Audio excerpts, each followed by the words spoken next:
Hello दोस्तों, मैं अरुण सक्सेना एक बार फिर से स्वागत करता हूं आपका एग्जामपुर की टीचिंग स्कूल चैनल पर। आप सभी विद्यार्थियों का हार्दिक स्वागत है। और जैसा कि पता होगा आपको कि आज हम फिर से एक ज़बरदस्त टॉपिक उठाने वाले हैं जिसका नाम है भारत की जलवायु। हालांकि कल भी मैंने इसको कराया था। कल हमने दक्षिण पश्चिम मानसून के बारे में आपको समझाया था, मानसून से संबंधित कुछ बेसिक्स भी आपको समझाए थे। और आज हम समझाने वाले हैं सर्दी के मौसम वाला मानसून, यानी कि उत्तर पूर्वी मानसून और उत्तर पूर्वी मानसून से संबंधित महत्वपूर्ण तथ्य। इसी के साथ साथ बारिश और जलवायु से संबंधित जितने भी क्वेश्चंस अभी तक विभिन्न प्रतियोगी परीक्षाओं में पूछे गए उन पर भी एक नजर डालेंगे। इसके साथ साथ कल जो क्वेश्चन धमाकेदार प्रश्न हमने पूछे थे उन पर चर्चा करेंगे। नए धमाकेदार प्रश्न भी आपको मिलेंगे, तो फटाफट से जुड़ जाइए। जरा जल्दी से जल्दी अपने यार दोस्त जितने भी हैं उनको जोड़ लीजिए। एक बार वीडियो को शेयर कर दीजिए फटाफट से।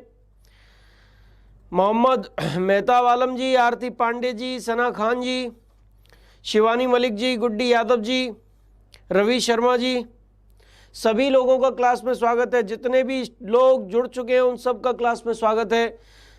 बहुत बहुत स्वागत, सबको नमस्ते, सबको गुड आफ्टरनून, सबको राधे राधे, सबको जय श्री राम। चलते हैं, स्टार्ट करते हैं। तो हम स्टार्ट कर रहे हैं भारत के मानसून की, यानी कि सर्दी वाला मानसून की आज चर्चा करेंगे। और एक बार फिर कल जो बेसिक हमने समझाया था स्टार्टिंग वहीं से करेंगे, एक बार दोबारा से बेसिक समझाएंगे जिससे कि आपको उत्तर पूर्वी मानसून को भी समझने में किसी प्रकार से कोई दिक्कत आनी नहीं चाहिए। चलते हैं, जरा देखिए कल हमने चर्चा की थी आपके साथ कि जो गर्म हवा होती है वो हल्की होती है और हल्की होकर ऊपर उठने का प्रयास करती है। क्या करती है? ऊपर उठने का प्रयास करती है, ऊपर उठती है ना, ऊपर उठने का प्रयास करती है। इसके बाद हमने बताया था ठंडी हवा कोल्ड एयर भारी होती है और भारी हवा जो होती है वो नीचे बैठने का प्रयास करती है। क्या करती है?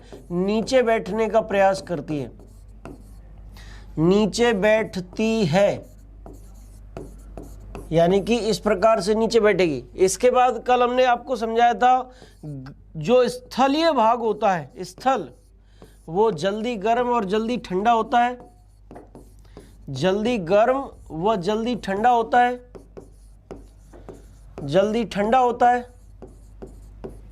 और जो जलीय क्षेत्र होता है, समुद्री क्षेत्र होता है, वो देर से गर्म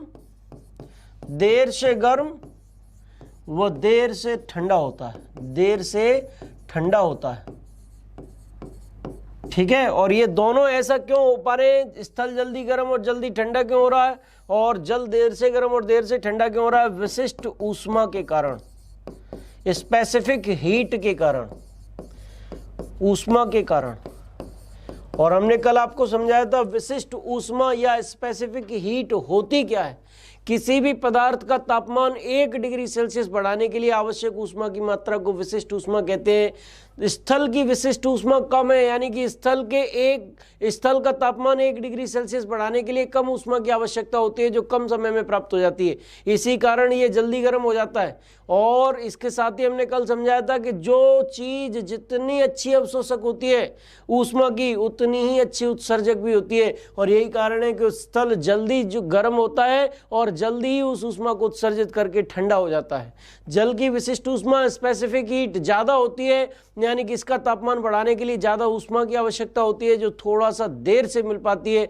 यही कारण है जलीय क्षेत्र देर से गर्म होता है। और जो चीज ऊष्मा का जितना बुरा अवशोषक होगा उतना ही बुरा उत्सर्जक होगा, यानी कि ये देर से गर्म होता है, इसीलिए धीमे धीमे ऊर्जा का उत्सर्जन करेगा और देर से ही ठंडा होगा। ये सारी चीज कल हमने क्लास के स्टार्टिंग में आपको समझा दी थी। उम्मीद करता हूं कि इन चीजों में आपको किसी भी प्रकार से कोई परेशानी नहीं होनी चाहिए। इसके बाद अब हम आगे बढ़ते हैं। इन चीजों को समझाने के बाद कल हमने चर्चा की थी दक्षिण पश्चिम मानसून की, और इन्हीं चीजों को समझाने के बाद आज हम चर्चा करने वाले हैं उत्तर पूर्वी मानसून की, यानी उत्तर पूर्वी मानसून किस प्रकार से पैदा होता है, किस प्रकार से आता है, इस चीज की चर्चा हम लोग करेंगे। देखिए उत्तर पूर्वी मानसून।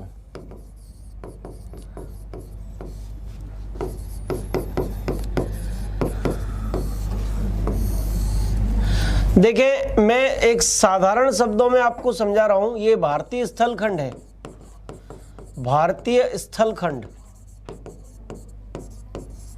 और इसके नीचे इसके अगल बगल में जलीय क्षेत्र है। आप जानते हैं इधर अरब सागर है, अरब सागर, इधर आपका बंगाल की खाड़ी है। क्या है इधर? बंगाल की खाड़ी, बंगाल की खाड़ी, बे ऑफ बंगाल। और जब आप नीचे जाएंगे तो आपको मिलेगा इंडियन ओशियन, हिंद महासागर। क्या मिलेगा? हिंद महासागर। जैसा कि कल हमने आपको समझाया था, जो गर्मी की ऋतु थी कल, आज हम चर्चा करने वाले विंटर सीजन की, यानी कि सर्दी की ऋतु। मैंने मान लिया सर्दी की ऋतु चल रही है। क्या है? सर्दी की ऋतु चल रही है। कल हमने चर्चा की थी कि गर्मी की ऋतु में भारतीय स्थलखंड आसपास के समुद्री क्षेत्र या हिंद महासागरीय क्षेत्र की अपेक्षाकृत जल्दी गर्म हो जाता है। अब जाहिर सी बात है, जो चीज जितनी जल्दी गर्म होगी वो उतनी जल्दी ठंडी भी तो होगी। तो यानी कि सर्दी का मौसम आएगा तो कौन सा क्षेत्र ठंडा ज्यादा होगा? भारतीय स्थलखंड ज्यादा ठंडा होगा। यानी कि सर्दी की ऋतु में भारतीय स्थलखंड हिंद महासागरीय क्षेत्र की अपेक्षाकृत ज्यादा ठंडा होता है, और इसका विशेष स्पष्ट कारण होती है विशिष्ट ऊष्मा। ये गर्मी की ऋतु में जल्दी फटाफट से गर्म होता है, ऊष्मा का उत्सर्जन, ऊष्मा का अवशोषण जल्दी करता है, और सर्दी की मौसम में जल्दी से जल्दी ये ऊष्मा का उत्सर्जन करके ज्यादा ठंडा हो जाएगा। किसके अपेक्षाकृत? हिंद महासागरीय क्षेत्र के अपेक्षाकृत। या दूसरे शब्दों में कहें कि हिंद महासागरीय क्षेत्र भारतीय स्थलखंड के अपेक्षाकृत थोड़ा सा गर्म रहता है। मैं ये नहीं कह रहा कि यहाँ गर्मी पड़ रही है, मैं ये नहीं कह रहा कि यहाँ बहुत जबरदस्त गर्मी है, 50 डिग्री सेल्सियस टेम्परेचर हो गया। मैं कह रहा हूं कि भारतीय स्थलखंड के मुकाबले हिंद महासागरीय क्षेत्र अपेक्षाकृत गर्म है। अगर भारतीय स्थलखंड पर इस समय 15 डिग्री सेल्सियस टेम्परेचर है तो हो सकता है हिंद महासागरीय क्षेत्र पर इस समय 20 डिग्री सेल्सियस टेम्परेचर हो। यानी कि केवल और केवल भारतीय स्थलखंड के मुकाबले हिंद महासागरीय क्षेत्र गर्म है। और कल हमने ये चीज बताई थी, जो क्षेत्र ठंडा होता है वहाँ की हवा भी ठंडी होगी, और ठंडी हवा भारी होती है और भारी होकर जमीन पर बैठती है। और जाहिर सी बात है, जब हवा जमीन पर बैठेगी तो जमीन पर बल ज़्यादा लगाएगी, जमीन पर दबाव ज़्यादा लगाएगी, और यही कारण है कि वायु दाब, एयर प्रेशर बढ़ जाएगा। यानी कि भारतीय स्थलखंड पर कैसा प्रेशर होगा? उच्च वायुदाब, उच्च वायुदाब या हाई प्रेशर। ठीक है भैया।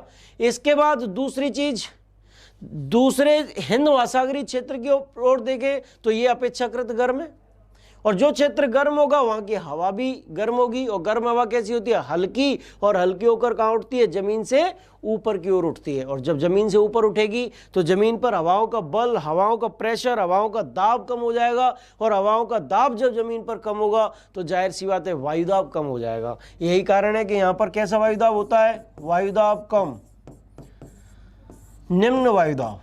कैसा वायुदाब होगा यहाँ? निम्न वायुदाब। यानी भारतीय स्थलखंड पर सर्दी के मौसम में उच्च वायुदाब, और हिंद महासागरीय क्षेत्र पर सर्दी के मौसम में निम्न वायुदाब पाया जाता है। ये आपको बहुत अच्छी तरीके से क्लियर हो जाना चाहिए। अच्छा, कल हमने एक और चीज आपको समझाई थी बड़े विधिवत तरीके से, उसको दोबारा समझाते हैं। कोई भी चीज हमेशा उच्च स्तर से निम्न स्तर की ओर चलने का प्रयास करती है। मैं पानी गिराऊंगा तो ऊपर से नीचे गिरेगा, है ना। टेम्परेचर कम होगा तो कम से कम की ओर होगा, है ना। तो इस प्रकार वायु भी, जहां पर वायु का स्तर यानी कि वायुदाब ज्यादा है वहां से निम्न वायुदाब क्षेत्र की ओर, यानी कि जहां वायु का स्तर कम है उस ओर चलेगी। यानी कि इस प्रकार चलेगी, उच्च वायुदाब क्षेत्र से निम्न वायुदाब क्षेत्र की ओर हवाएं चला करती हैं। तो देखिए हवाएं अब कहां से कहां की ओर चल रही होंगी? उच्च वायुदाब कहां है? भारतीय स्थलखंड पर। और निम्न वायुदाब कहां है? हिंद महासागरीय क्षेत्र पर। तो हवाएं कैसे चलनी चाहिए? ऐसे। लेकिन कल हमने एक कोरियोलिस बल नामक हुआ आपको बताया था। क्या बताया था? कोरियोलिस बल, कोरियोलिस बल। और कोरियोलिस बल के बारे में कल हमने समझाया था, खलनायक पिक्चर का डायलॉग दिया था। आपको बताया था नायक नहीं खलनायक हूं मैं, जुल्मी बड़ा दुखदायक हूं मैं भी शराफत से जीता मगर मुझको शरीफों से लगता था डर। सबको पता था मैं कमजोर हूं, हाँ इसलिए आज कुछ और हूं, नायक नहीं खलनायक हूं मैं। यानी कि जिस प्रकार दुनिया में सीधे लोगों को जीने नहीं दिया जाता, सीधा व्यक्ति को चलने नहीं दिया जाता, ठीक उसी प्रकार एक हवा ऐसा है जो हवाओं को भी सीधे नहीं चलने देता, और वो हवा का नाम है कोरियोलिस बल। कोरियोलिस बल के बारे में कल बताया था कि ये उत्तरी गोलार्ध में सीधी चलती हुई हवाओं को अपने दाहिनी ओर विक्षेपित करता है।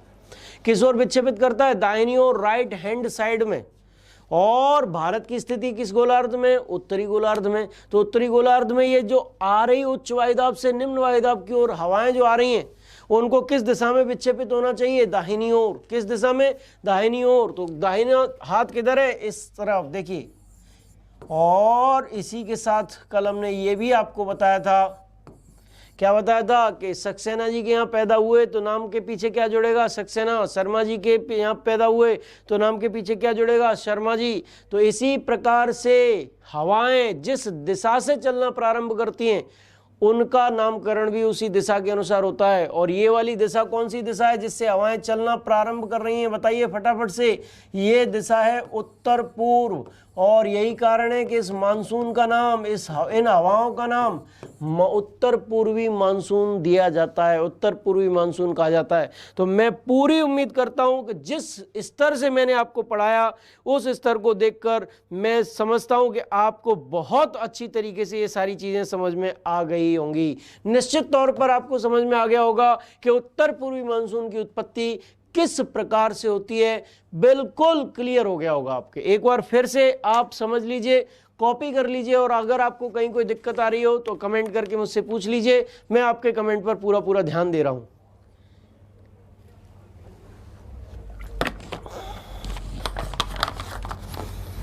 आप मुझसे कमेंट करके पूछ सकते हैं।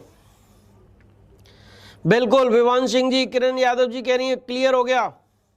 निशु मेहरा जी बिल्कुल ठीक है। चलिए मैं आगे बढ़ता हूं। तो ये सारी चीज आपको क्लियर हो गई होगी। एक बार फिर से मैं भारत के मैप पर इन चीजों को समझाने का प्रयास करता हूं। एक बार देख लीजिए, इसका स्क्रीनशॉट जो भी लेना चाहता है वो फटाफट से ले लीजिए। चलिए,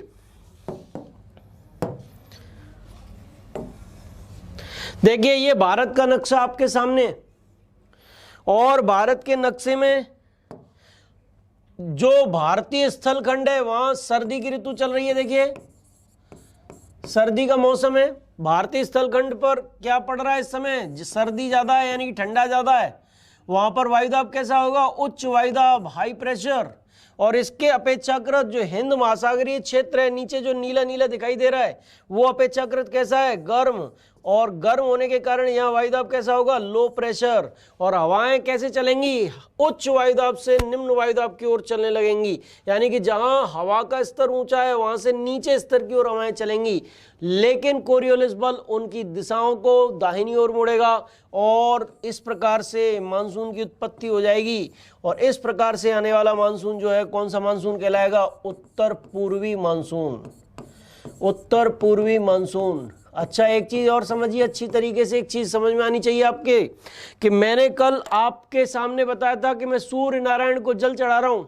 ओम सूर्याय नमः, ओम भास्कराय नमः। लेकिन जल कब गिरेगा? जब लोटे में पानी हो। मैंने लोटे में पानी भरा होगा तभी तो मैं भले ही मंत्र जाप कर रहा हूं और लोटे को इस प्रकार कर रहा हूं, तभी तो पानी गिरेगा, जब लोटे में पानी हो। अगर लोटे में पानी नहीं होगा तो कितना भी मैं लोटे को औंधा कर लूं, लोटे में से पानी गिरने वाला नहीं है। ये जो पवनें जा रही हैं उत्तर पूर्वी मानसून की, ये कहां से चल रही हैं? स्थलीय भाग से चल रही हैं, स्थल भाग से चल रही है, भारतीय स्थल खंड से चल रही है। और स्थल भाग से चलने के कारण इनके पास आर्द्रता या नमी नहीं है। क्या है? आर्द्रता का या नमी का अभाव है। आर्द्रता इनके पास न के बराबर है या बिल्कुल नहीं है। और आर्द्रता न होने के कारण, स्थलीय भाग से चलने के कारण, जाहिर सी बात है अगर ये जलीय क्षेत्र से चल रही होती तो कुछ जल भाप बनकर हवाओं के साथ आगे बढ़ता, यानी हवाओं के पास आर्द्रता होती। लेकिन ये चल कहां से रही है? स्थलीय भाग से, तो इनके पास आर्द्रता नहीं होती और यही कारण है, आर्द्रता न होने के कारण ही ये हवाएं बारिश कराने में सक्षम नहीं होती। ये हवाएं क्या है? बारिश कराने में कतई सक्षम नहीं होती। इसी कारण सर्दी के मौसम में उत्तर पूर्वी मानसून के द्वारा बारिश नहीं कराई जाती। भारत में 75% वर्षा कल हमने बताया था किस मानसून के द्वारा होती है? दक्षिण पश्चिमी मानसून के द्वारा, यानी कि गर्मी के मौसम वाले मानसून के द्वारा भारत में 75% वर्षा होती है। उत्तर पूर्वी मानसून भारत में वर्षा कराने के लिए जिम्मेदार नहीं होता। लेकिन मैंने शाम वाली जो सुपर डेट वाली क्लास चलती है उसमें कई बार आपसे पूछा है कि लौटता हुआ मानसून या निवर्तित मानसून या उत्तर पूर्वी मानसून भारत में किस एक जगह पर वर्षा कराता है? आखिरकार वो कौन सी जगह है जहां पर लौटता हुआ मानसून, निवर्तित मानसून या उत्तर पूर्वी मानसून के द्वारा वर्षा कराई जाती है? उस क्षेत्र का नाम है कोरोमंडल तट। देखिए ये वाला क्षेत्र, यानी कि तमिलनाडु का तटीय क्षेत्र, कोरोमंडल तट इसको बोलते हैं। क्या बोलते हैं? कोरोमंडल तट। कोरोमंडल तट पर इस मानसून के द्वारा वर्षा कराई जाती है। आप कहेंगे गुरुजी क्यों कराई जाती है? देखिए ये जो हवाएं आ रही हैं कोरोमंडल तट पर, वो कहां से होकर आ रही हैं? बंगाल की खाड़ी से होकर आ रही हैं। ये लिखा हुआ है बंगाल की खाड़ी। क्या लिखा हुआ है? बंगाल की खाड़ी। और बंगाल की खाड़ी क्या है? एक जलीय क्षेत्र है।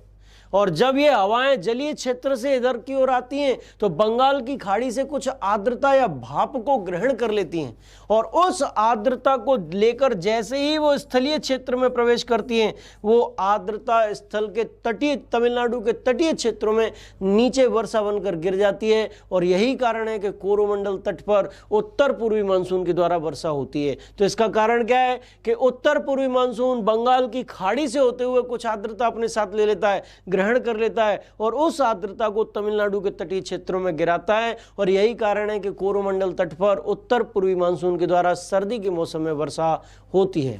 इसके अलावा सर्दी के मौसम में वर्षा भारत के उत्तर पश्चिमी भाग में भी होती है, इस जगह पर भी होती है। देखिए ये वाला जो क्षेत्र है इसमें भी सर्दी के मौसम में थोड़ी सी भारत में वर्षा होती है, इस क्षेत्र में। अब आप कहेंगे गुरुजी यहां पर वर्षा क्यों होती है? देखिए एक क्षेत्र है भूमध्य सागर,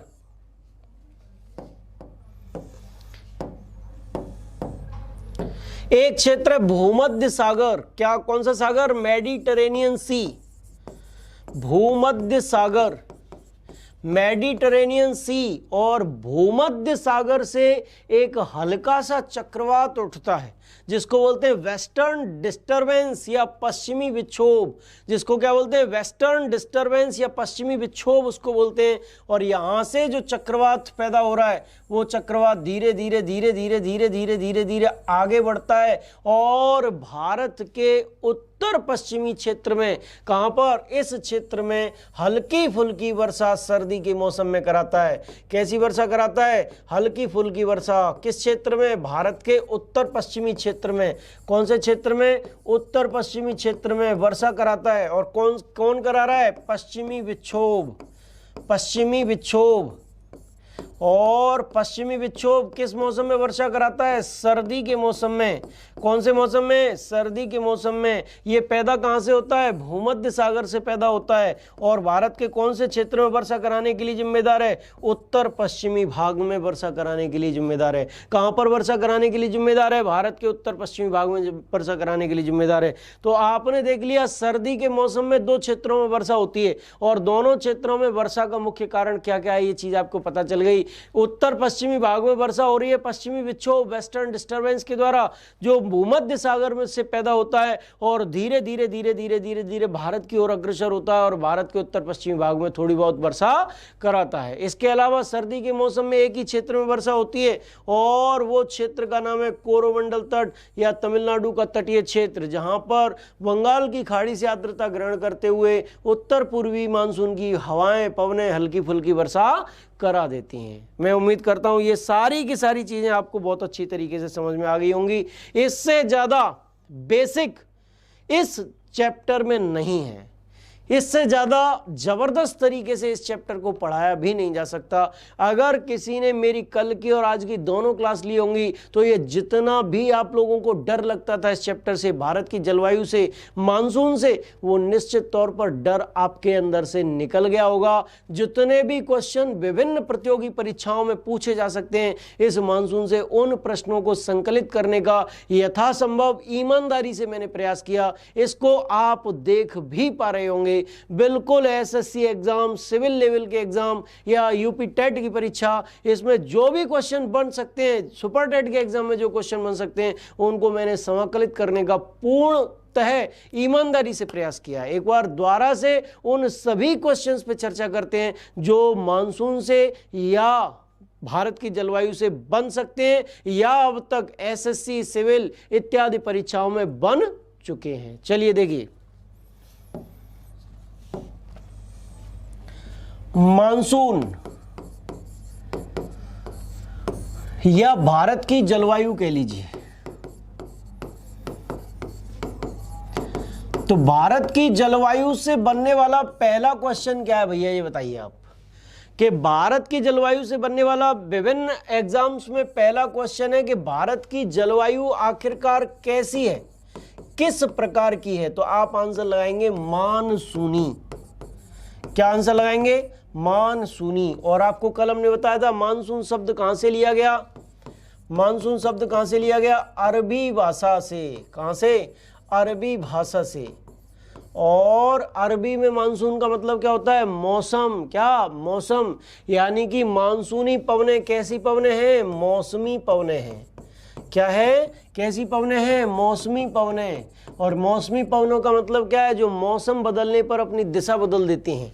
इसका मतलब क्या है? मौसम बदलने पर या ऋतु बदलने पर, मौसम बदलने पर दिशाएं बदलती हैं। दिशाएं बदलती हैं।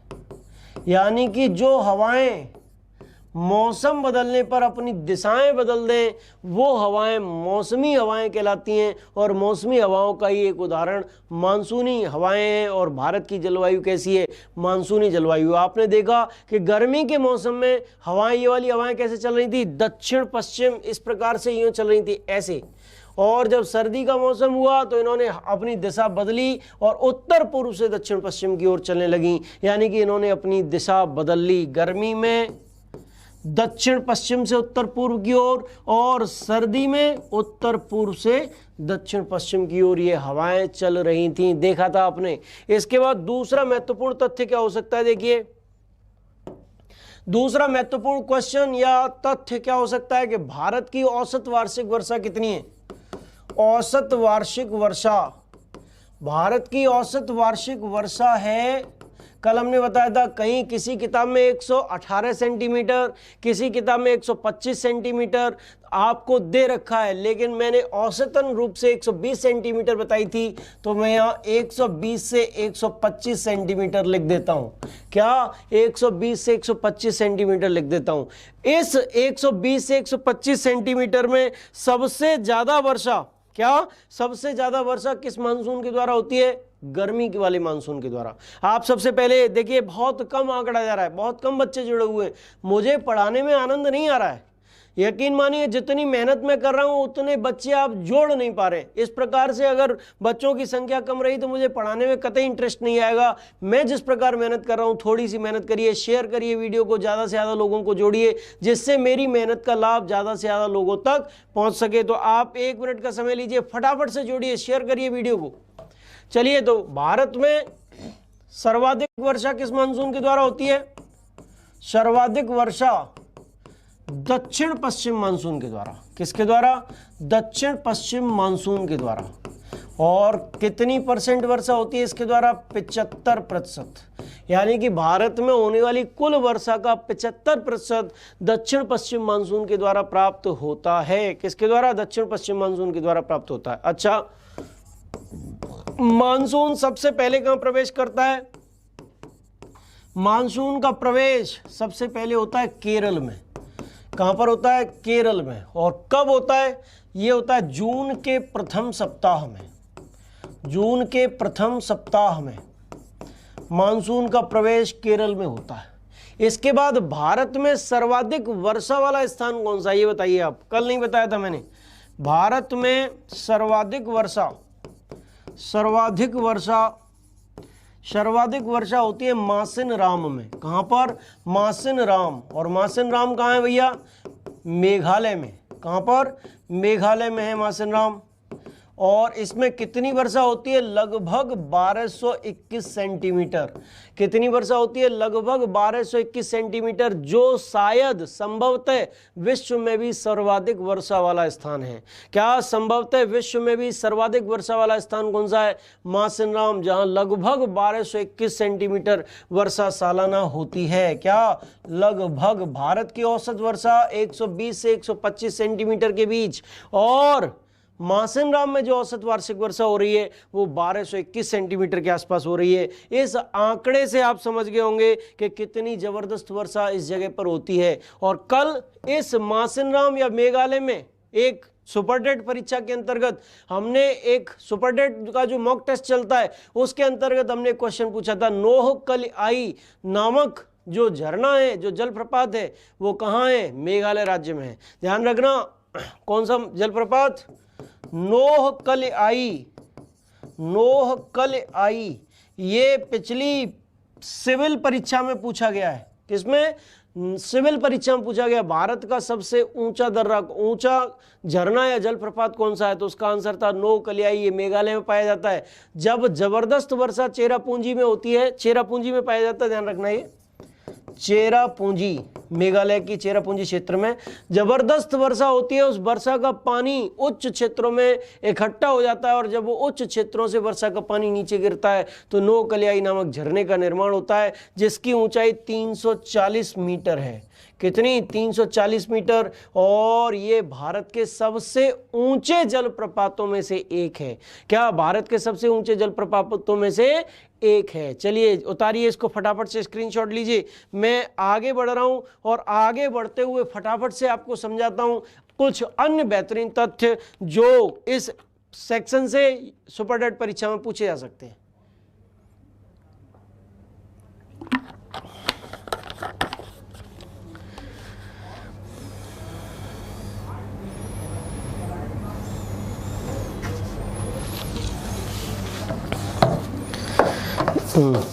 ये अंधो वाला डिलीट, इसको ब्लॉक कर। चलिए इसके बाद हम आगे बढ़ते हैं, और आगे बढ़ते हुए अब हम चर्चा करते हैं किस चीज की? अब हम सीधे चर्चा करते हैं कुछ अन्य बेहतरीन तथ्यों की। तो सबसे हमने अभी चर्चा की कि भारत में सर्वाधिक वर्षा वाला स्थान कौन सा है? तो भारत में सर्वाधिक वर्षा वाला स्थान मासिन राम। कितनी वर्षा हो रही है? 1221 सेंटीमीटर के आसपास वर्षा हो रही है। कितनी? 1221 सेंटीमीटर से के आसपास वर्षा हो रही है।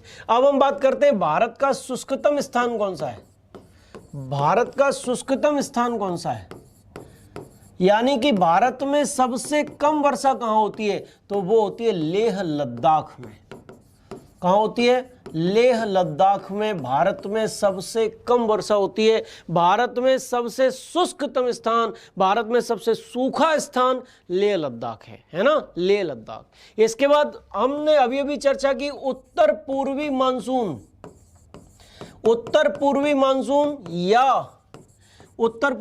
या निवर्तित मानसून के द्वारा सर्वाधिक वर्षा कहां हो रही थी भैया? उत्तर पूर्वी मानसून या निवर्तित मानसून के द्वारा। अभी बताया सर्दी के मौसम में इस मानसून की हवाओं के पास आर्द्रता नहीं होती, इसलिए वर्षा नहीं कराती, लेकिन एक क्षेत्र में वर्षा करा रही थी, और वो क्षेत्र था तमिलनाडु तट। कौन सा तट? तमिलनाडु तट। और तमिलनाडु तट को क्या कहते हैं? कोरोमंडल तट। इसके बाद एक चीज पे हमने चर्चा की थी, सर्दी के मौसम में, सर्दी में भारत के उत्तर पश्चिमी क्षेत्र में, भारत के उत्तर पश्चिमी भाग में वर्षा का मुख्य कारण क्या है? वर्षा का मुख्य कारण क्या है? तो भारत के उत्तर पश्चिमी भाग में वर्षा का जो मुख्य कारण है वो है भैया कौन सा? बताइए, आप ही बताइए। भारत के उत्तर पश्चिमी भाग में वर्षा का मुख्य कारण क्या है? वर्षा का मुख्य कारण है पश्चिमी विक्षोभ। कौन सा विक्षोभ? पश्चिमी विक्षोभ, वेस्टर्न डिस्टरबेंस। और वेस्टर्न डिस्टरबेंस कहाँ से पैदा होता है, फटाफट से बता दीजिए। वेस्टर्न डिस्टरबेंस पैदा होता है भूमध्य सागर से। कहाँ से पैदा होता है, भूमध्य सागर से। और ये वेस्टर्न डिस्टरबेंस, पश्चिमी विक्षोभ, भारत के उत्तर पश्चिमी भाग में सर्दी के मौसम में वर्षा कराने के लिए जिम्मेदार होता है। इसका मतलब है ये सारी चीज़ें भी आपको बिल्कुल से क्लियर हो गई होंगी, ये तथ्य भी क्लियर हो गए होंगे। जरा फटाफट से इसको भी स्क्रीनशॉट लीजिए, फटाफट से इसको भी उतारिए। और इसको उतारने के पश्चात हम आगे बढ़ते हैं और आगे बढ़ते हुए आपको समझाते हैं कुछ और बेहतरीन तथ्यों की, कुछ और बेहतरीन क्वेश्चंस की, जो सुपर टेट, आगामी सुपर टेट परीक्षा में, आगामी यूपी टेट परीक्षा में इस चैप्टर से पूछे जा सकते हैं या पूछे जाने की संभावना बनती है। चलते हैं, देखिए जलवायु सेक्शन से जो अगला क्वेश्चन बन सकता है, जो अगला महत्वपूर्ण तथ्य बन सकता है, वो कौन सा तथ्य बन सकता है। आपसे पूछा जा सकता है कि मेघालय में जो चेरापूंजी और मासिनराम क्षेत्र है वहां अत्यधिक वर्षा क्यों होती है। तो मासिनराम में अत्यधिक वर्षा क्यों होती है, कल हमने बताया था कि जो शिलोंग पठार है या गारो खासी जयंतिया पहाड़ियां हैं वो कैसी आकृति बना रही है, कीप की आकृति। और कीप की आकृति बनाने के कारण सारा के सारा पानी एक ही स्थान पर गिरता है और उस स्थान का नाम है क्या, मासिनराम। क्या नाम है, मासिनराम। और यही कारण है यहाँ भारत में सबसे ज़्यादा वर्षा, यानी कि लगभग 1221 सेंटीमीटर वर्षा यहाँ पर इस जगह पर होती है। ये चीजें आपको एकदम से क्लियर हो गई होंगी। उत्तर पूर्वी मानसून, दक्षिण पश्चिम मानसून, भारत की जलवायु, मानसून क्या होता है, कहाँ से इसकी उत्पत्ति हुई, मौसमी पवनें क्या होती हैं और मानसूनी पवनें किस प्रकार की पवनों का उदाहरण है, सारी की सारी चीज़ें एक्सप्लेनेशन के साथ, महत्वपूर्ण तथ्यों के साथ मैंने आपके सामने उपस्थित की। इस प्रकार से ये चैप्टर अब समाप्त होता है, बिल्कुल क्लियर होता है। बने रहिए मेरे साथ, चैप्टर भले ही क्लियर हो गया लेकिन अब बेहतरीन चीज़ें मैं आपको देने वाला हूँ, बहुत बेहतरीन। आज हम चर्चा करेंगे आंग्ल भारतीयों के लोकसभा में आरक्षण की। कल जब हमने सुपर टेट परीक्षा से संबंधित मॉक टेस्ट लिया था शाम वाली क्लास में, 6 बजे वाली क्लास में, तब हमने आपको बताया था वो वाली क्लास 6 बजे से स्टार्ट होती है और रात के लगभग 10 बजे तक चलती है लगातार। हिंदी, कंप्यूटर साइंस, है ना, ईवीएस, साइकोलॉजी, सारी की सारी सब्जेक्ट के 20-20 क्वेश्चन, दमदार 20-20 क्वेश्चन आपको शाम वाली क्लास में देखने को मिलते हैं। और उसमें कल हमने एक क्वेश्चन आपके सामने छोड़ा था, क्या आंग्ल भारतीयों के लिए अभी भी आरक्षण लोकसभा और राज्यों की विधानसभाओं में है। तो इस चीज पर हम जबरदस्त चर्चा करने वाले, करंट से रिलेटेड मुद्दा है, अपडेट करने की आवश्यकता है और आपको इस क्षेत्र में अपडेट करा के ही रहूंगा। तो अब हम सीधे चलते हैं धमाके की ओर। कल जो 2 बेहतरीन धमाकेदार प्रश्न मैंने आपसे पूछे थे उनका आंसर देता हूं और 2 नए धमाकेदार प्रश्न मैं आपको सौंपता भी हूं, यानी कि आपको भी सौंपूंगा धमाकेदार प्रश्न और आगे भी मैं कराऊंगा, है ना। 2 सौंपूंगा, 2 के आंसर दूंगा। चलते हैं जरा, देखिए फटाफट से। तो कल हमने जो धमाकेदार प्रश्न आपसे पूछे थे, क्या पूछा था। पहला धमाकेदार प्रश्न था कि ऐतिहासिक भूगोल में प्रश्न नंबर एक क्या था, बताइए। ऐतिहासिक भूगोल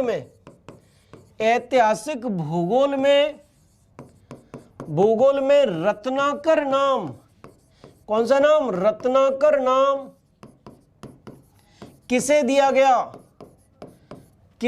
गया, यानी कि रत्नाकर नाम से किसे संबोधित किया गया है, यह आपसे कल हमने पूछा था, रत्नाकर। तो आप आंसर भी दे रहे थे, मैं आपके आंसर को एक बार देख लेता हूं फटाफट से, जल्दी बताइए फटाफट से। जी गुड्डी यादव जी, बिल्कुल सही कह रही हैं, बताइए, बिल्कुल करेक्ट। ये रत्नाकर नाम हिंद महासागर को दिया गया है। किसको दिया गया, हिंद महासागर को। यानी कि ऐतिहासिक भूगोल में ये जो रत्नाकर नाम है ये प्रयुक्त किया गया हिंद महासागर के लिए, इंडियन ओशियन के लिए रत्नाकर नाम का प्रयोग किया गया है। किसका, रत्नाकर नाम का प्रयोग इंडियन ओशियन के लिए किया गया। तो पहला धमाकेदार जबरदस्त प्रश्न का उत्तर आपके सामने उपस्थित हो गया। अब कल पूछा गया दूसरा बेहतरीन प्रश्न कौन सा था, उसकी चर्चा करने जा रहे हैं। देखिए जो दूसरा धमाकेदार प्रश्न प्रश्न मैंने कल आपसे पूछा था वो था प्रश्न नंबर 2, और ये बहुत महत्वपूर्ण प्रश्न था। ये भारत की जलवायु से संबंधित प्रश्न था। आज जो टॉपिक मैंने फिनिश कराया उसी से संबंधित बेहतरीन प्रश्न आपके सामने है। देखिए क्या प्रश्न था, भारत की धरती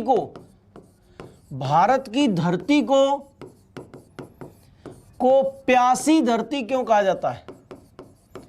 प्यासी धरती क्यों कहा जाता है? क्यों कहा जाता है? भारत की धरती को प्यासी धरती क्यों कहा जाता है? ये हमने कल प्रश्न आपसे पूछा था और इसका उत्तर देने का समय है। देखिए भारत में अभी अभी हमने चर्चा की 120 से 125 सेंटीमीटर के आसपास औसत वार्षिक वर्षा होती है, यानी कि वर्षा ठीक ठाक है, लेकिन फिर भी भारतीय धरती को प्यासी धरती कहा जा रहा है। क्या कहा जा रहा है? प्यासी धरती। इसका कारण क्या है? इसके बहुत सारे कारण हैं, जरा मैं आपको फटाफट से देख लेता हूं आप क्या कमेंट कर रहे हैं, आप क्या बता रहे हैं इसका आंसर, जल्दी से जल्दी बताइए। रवि शर्मा जी चलिए ठीक है, आंग्ल भारतीय आरक्षण पर हम बात करेंगे, पहले इस प्रश्न का उत्तर बताइए।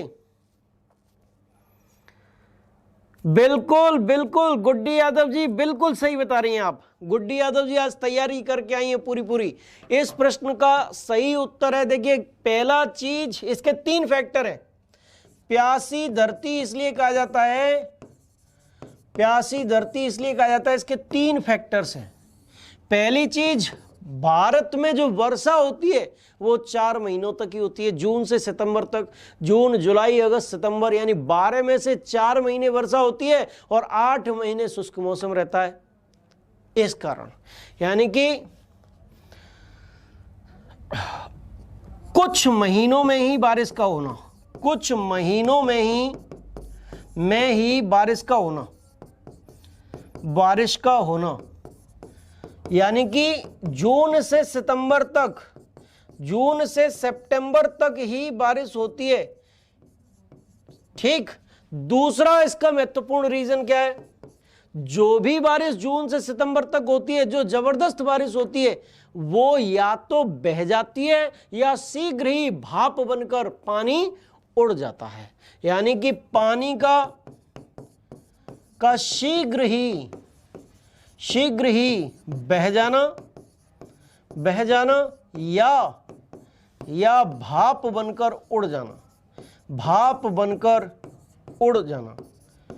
उड़ जाना, यानी कि 120 से 125 सेंटीमीटर वर्षा होने के बावजूद भी भारतीय धरती प्यासी है। इसका कारण क्या है? क्योंकि 12 में से केवल 4 महीने में बारिश होती है। दूसरा, जो बारिश होती है उसका पानी या तो बह जाता है जल्दी से, फटाफट से जमीन में स्टोर नहीं हो पाता, और या फिर वो भाप बनकर उसका वाष्पीकरण हो जाता है या भाप बनकर उड़ जाता है। और यही कारण है कि भारत की भूमि को प्यासी धरती कहा जाता है। एक क्वेश्चन मैं आपसे और पूछना चाहता हूं, एक और धमाकेदार जबरदस्त प्रश्न पूछना चाहता हूं। अब मैं एक क्वेश्चन, मान लीजिए ये आ जाए कि प्यासी धरती का देश कौन सा है या प्यासी धरती वाला महाद्वीप कौन सा है, तो भारत मत लगा दीजिएगा। मैंने केवल एक क्वेश्चन पूछा कि भारत की धरती प्यासी क्यों है, इसका आंसर मैंने दिया। लेकिन अगर क्वेश्चन एग्जाम में आए कि प्यासी धरती वाला देश या प्यासी धरती वाला महाद्वीप, तो उसका आंसर भारत नहीं है, ध्यान रखिएगा। इसको भी आप समझ लीजिए। ये धमाकेदार सूचना है, ये अपडेट करने वाली सूचना है, जबरदस्त चीजों का संकलन हर टीचर नहीं कराता। वो टीचर कराएगा जो खुद मेहनत करता हो, जो रात भर पढ़ता हो, जो खुद अपडेट होता हो, वो आपको अपडेट कराएगा। विशेष तौर पर ध्यान रखिएगा। अगर क्वेश्चन एग्जाम में पूछा जाता है, सुन लीजिए, धमाकेदार प्रश्न है, प्यासी धरती का देश, प्यासी धरती का देश या प्यासी धरती वाला महाद्वीप, तो आप क्या आंसर लगाएंगे? जरा मुझे बताइए फटाफट से, क्या आंसर लिखकर आएंगे आप? इस प्रश्न क्या उत्तर देकर आएंगे? जरा मैं आपको देख लेता हूं क्या उत्तर दे रहे हैं आप लोग। प्यासी धरती वाला महाद्वीप क्या लगाएंगे? बिल्कुल सना खान जी, मोहम्मद मेहताब आलम जी, पूनम यादव जी, बिल्कुल सही जवाब दे रही हैं आप। इसका जो उत्तर है वो है ऑस्ट्रेलिया। क्या है? ऑस्ट्रेलिया। ऑस्ट्रेलिया का ज्यादातर भाग मरुस्थलीय होने के कारण उसे प्यासी धरती वाला देश या प्यासी धरती वाला महाद्वीप कहते हैं। तो ध्यान रखिएगा, भारत की धरती को प्यासी धरती क्यों कहते हैं उसका जवाब मैंने दिया। लेकिन अगर क्वेश्चन आए प्यासी धरती वाला देश या प्यासी धरती वाला महाद्वीप, तो आंसर लगाएंगे आप ऑस्ट्रेलिया। मरुस्थलीय क्षेत्र का ज्यादातर क्षेत्रफल पर फैलाव या बारिश की कमी के कारण संपूर्ण ऑस्ट्रेलिया को प्यासी धरती वाला देश या प्यासी धरती वाला महाद्वीप कहा जाता है। अब हम चलते हैं एंग्लो इंडियन की तरफ। देखिए, कल हमने चर्चा की थी, जो सुपर डेट का मॉक टेस्ट था उसमें एक धमाकेदार प्रश्न आपके लिए छोड़ा था। उस प्रश्न की जरा फटाफट से चर्चा कर लेते हैं। जो भी स्टूडेंट नए जुड़े हैं, एक बार वीडियो को लाइक कर दीजिए, चैनल को सब्सक्राइब कर दीजिए, जिससे कि आप हमारी धमाकेदार जबरदस्त वीडियोस का फायदा आगे भी उठा सकें। हमारी इन वीडियोस की सूचना समय समय पर आप तक पहुंचती रहे। जल्दी से फटाफट वीडियो को लाइक करिए, एक बार शेयर और कर दीजिए, जिससे कि अभी जो आधा घंटा बचा है उस आधे घंटे का फायदा आपके यार दोस्त, सखा, साथी, संबंधी जल्दी से जल्दी उठा पाएं। एक बार शेयर करिए, चैनल को सब्सक्राइब करिए और वीडियो को लाइक करिए। चलिए देखिए, अब आंग्ल भारतीय सदस्यों की तरफ चलते हैं। लोकसभा और राज्य विधानसभाओं में जो आरक्षण उनको दिया जाता है उसकी चर्चा करते हैं, जिस पर चर्चा कल हमने की थी। किसके दौरान? सुपर टेट के मॉक टेस्ट के दौरान। देखिए, आंग्ल भारतीय या एंग्लो इंडियन, आंग्ल भारतीय, सबसे पहले समझिए आंग्ल भारतीय होते क्या हैं।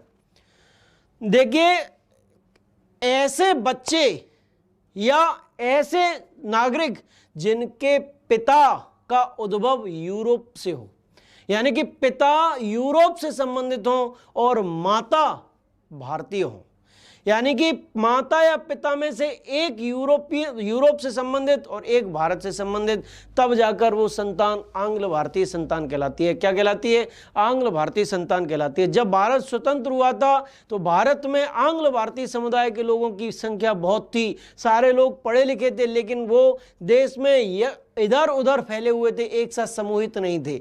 और समूहित न होने के कारण उनके सांसद या विधायक बनने की संभावना कम थी, या ऐसा कह लीजिए कि उनकी समस्याओं को संसद और राज्य विधानसभाओं में पहुंचने की बहुत कम संभावना थी। इसीलिए उनको विशेष आरक्षण दिया गया था। लोकसभा में 2 आंग्ल भारतीय सदस्यों के मनोनयन का और राज्य विधानसभाओं में 1 आंग्ल भारतीय सदस्य की मनोनयन का प्रावधान किया गया था। देखिए, हमारे संविधान का अनुच्छेद 331 स्पष्टतः वर्णन करता है कि लोकसभा में 2 आंग्ल भारतीय सदस्यों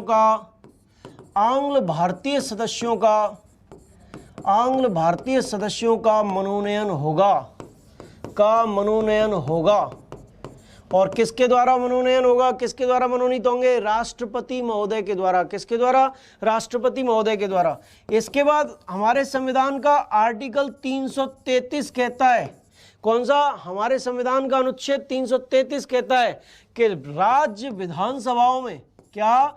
राज्य विधानसभाओं में एक आंग्ल भारतीय सदस्य का मनोनयन होगा। एक आंग्ल भारतीय सदस्य का मनोनयन होगा, है ना। और यह किसके द्वारा होगा? राज्यपाल के द्वारा। यानी कि हमारे देश का संविधान कह रहा है, क्या कह रहा है कि लोकसभा में 2 आंग्ल भारतीय सदस्य राष्ट्रपति द्वारा मनोनीत होंगे और राज्य विधानसभाओं में 1 आंग्ल भारतीय सदस्य किसके द्वारा मनोनीत होगा? राज्यपाल के द्वारा।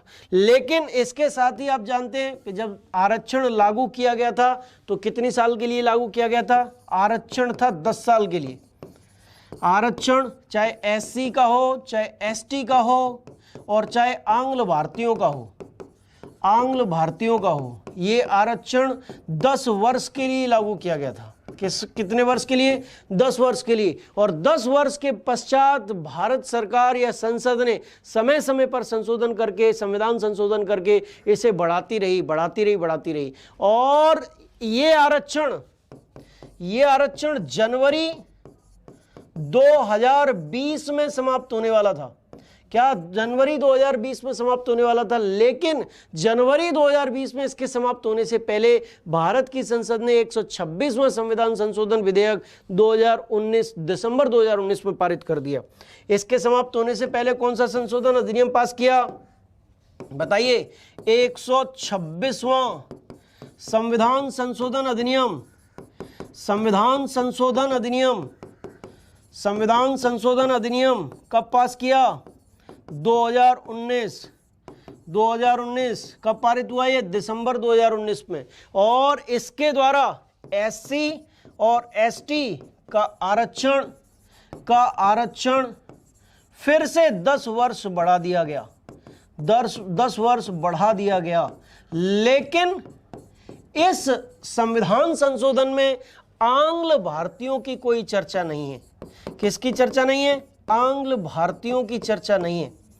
आंग्ल भारतीयों की कोई चर्चा नहीं है। इसका मतलब संसद ने आंग्ल भारतीयों को लोकसभाओं में जो 2 सदस्य और राज्य विधानसभाओं में जो 1 आंग्ल भारतीय सदस्य के मनोनयन का जो रिजर्वेशन था, एक प्रकार से समझ लीजिए वो समाप्त हो गया। यानी कि जनवरी 2020 के बाद एससी एसटीज के आरक्षण को बढ़ा दिया गया, लेकिन आंग्ल भारतीयों के लोकसभा और राज्य विधानसभाओं में मनोनयन को समाप्त कर दिया गया। ये ध्यान रखिएगा, पॉलिटी में इस चीज को नोट कर लीजिएगा। अपडेटेड चीज मैंने आपको बताई है। और जो विद्यार्थी पहली बार क्लास का आनंद ले रहे हैं, पहली बार जुड़ रहे हैं, उनको ये अपडेट देखकर बहुत अच्छा लगा होगा, मजा आया होगा, मैं ऐसा समझता हूं।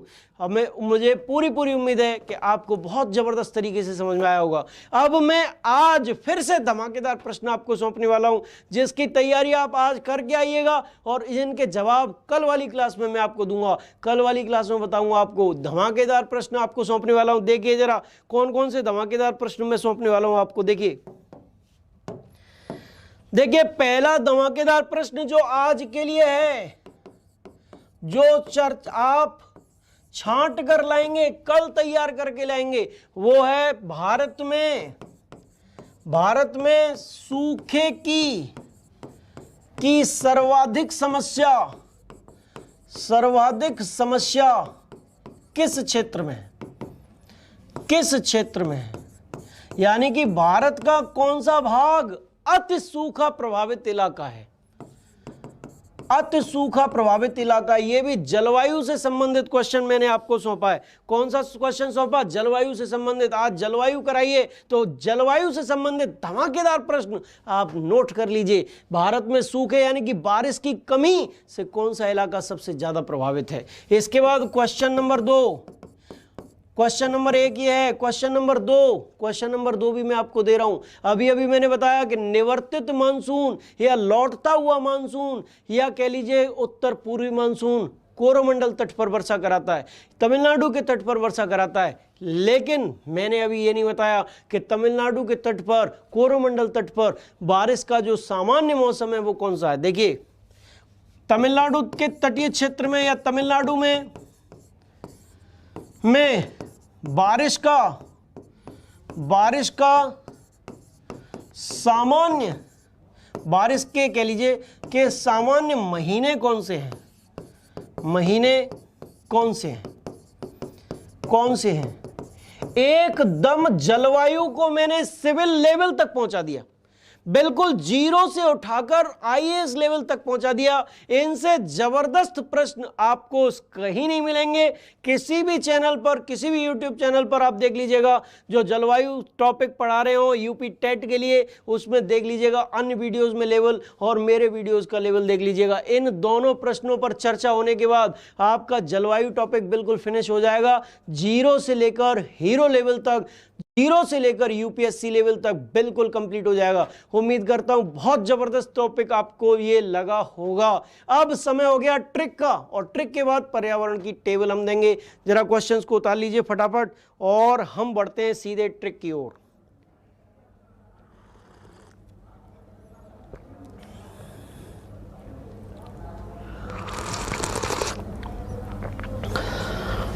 देखिए अब हम बात करने वाले हैं आज की ट्रिक की। आज की धमाकेदार ट्रिक, आज की जबरदस्त ट्रिक की ओर चल रहे हैं। ट्रिक। देखिए भारत के भूगोल से संबंधित ट्रिक में जबरदस्त ट्रिक रोजाना बना के आपके सामने पेश कर रहा हूं। भारत के भूगोल से संबंधित बहुत सारी चीजें जो आप याद नहीं कर पाते हैं और जो बारीकियां हैं, जहां से क्वेश्चन बनने की पूरी संभावना रहती है, उनको मैं उन याद करने वाले सेक्शन को, उन रटने वाले सेक्शन को डेली उठा रहा हूं और डेली ट्रिकों के माध्यम से आपको याद कराने का प्रयास कर रहा हूं। आज भी एक जबरदस्त बेहतरीन ट्रिक मैंने भारत की भूगोल से संबंधित बनाई और वो ट्रिक है बांग्लादेश से सटे हुए भारतीय राज्य कौन कौन से हैं। क्वेश्चन आ सकता है कि पाकिस्तान से सटे हुए भारतीय राज्य कौन कौन से। देखिए पाकिस्तान से सटे यानी कि पाकिस्तान की सीमा को स्पर्श करने वाले हुए भारतीय राज्य कौन कौन से थे। भारतीय राज्य मैंने इसकी ट्रिक आपको पहले बता रखी थी। पंगुल राज, पंग फॉर पंजाब, गुजरात, लद्दाख, राजस्थान और जम्मू कश्मीर। ये वो भारतीय राज्य हैं जो पाकिस्तान की सीमा को स्पर्श करते हैं, जो पाकिस्तान को प्रत्यक्ष तौर पर स्पर्श करते हैं। ये इन राज्यों के नाम आप एक बार जो नए हैं, जिनको वो ट्रिक पहले मैंने नहीं बता पाई थी, वो लिख लीजिए फटाफट से। और अब हम बात करने वाले हैं बांग्लादेश से सटे हुए भारतीय राज्यों को याद करने की ट्रिक को।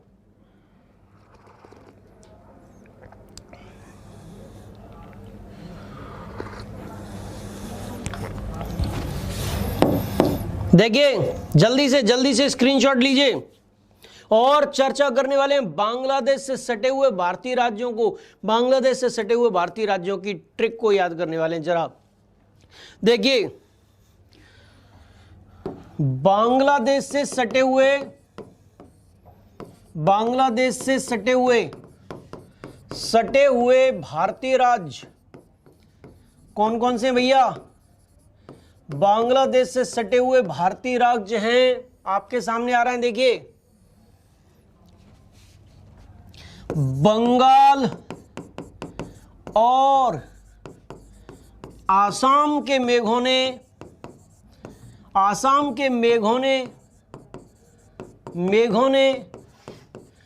त्रिपुरा में रम पी। कहने का मतलब बंगाल और असम के बादलों ने, मेघों ने त्रिपुरा में जाकर दारू पी, रम पी। रम क्या है? दारू है। ये एक ट्रिक है, एक लाइन आपको याद करनी है और इससे वो सारे के सारे देश आपको याद हो गए, जो वो सारे के सारे प्रदेश भारत के याद हो गए जो बांग्लादेश की सीमा से सटे हुए हैं, जो बांग्लादेश से लगते हैं। कौन कौन से प्रदेश हैं? देखो बंगाल मतलब वेस्ट बंगाल यानी कि पश्चिम बंगाल, आसाम मतलब आसाम, पहला कौन सा? बंगाल, पश्चिम बंगाल, दूसरा कौन सा? आसाम। इसके बाद आती है मेघों मतलब मेघालय, मेघालय यानी कि तीसरा प्रदेश मेघालय। इसके बाद आता है चौथा त्रिपुरा मतलब त्रिपुरा यानी कि चौथा प्रदेश कौन सा है? त्रिपुरा। और पांचवा प्रदेश है मैं मतलब मिजोरम। ये 5 प्रदेश ऐसे हैं जो बांग्लादेश की सीमा को स्पर्श कर रहे हैं। कौन कौन से? पश्चिम बंगाल, आसाम, मेघालय, त्रिपुरा और मिजोरम। 5 प्रदेशों के नाम आपको विधिवत तरीके से याद हो गए होंगे, मुझे ऐसी पूरी उम्मीद है। क्या है? पूरी उम्मीद है। चलिए देखिए मजेदार क्लास, जबरदस्त क्लास, स्क्रीनशॉट ले लीजिए फटाफट से।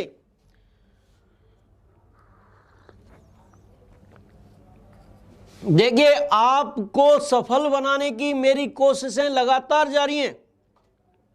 मेरा ये प्रयास है कि मैं आपके लिए ज़्यादा से ज़्यादा मेहनत करूं, आपको ज़्यादा से ज़्यादा ज्ञान उपलब्ध कराऊं, जिससे आपका सिलेक्शन हो और आप गदगद हो, आपके सपने पूरे हो जाएं।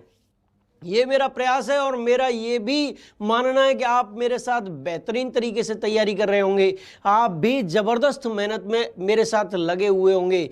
इस चीज़ को लेकर मैं एक चीज़ आपको सुनाना चाहता हूँ, कोशिशें जारी हैं और हिम्मत बरकरार है।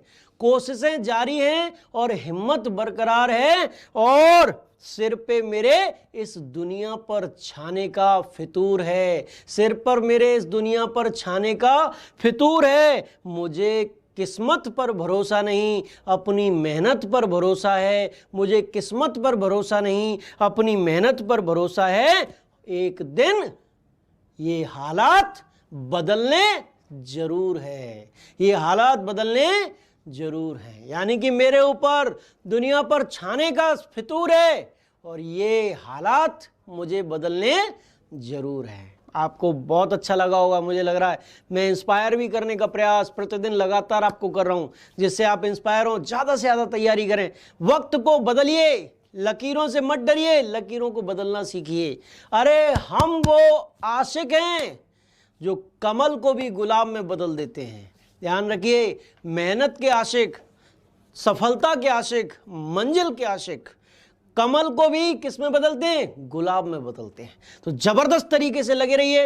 इस बेहतरीन क्लास के बाद, आज के सेशन के बाद मैं आपसे इजाजत चाहूंगा। कल 3 बजे फिर एक धमाकेदार जबरदस्त टॉपिक, जबरदस्त ट्रिक, जबरदस्त धमाकेदार प्रश्नों के साथ आपके सामने उपस्थित होंगे। तब तक के लिए विदा चाहते हैं। जय हिंद, जय भारत।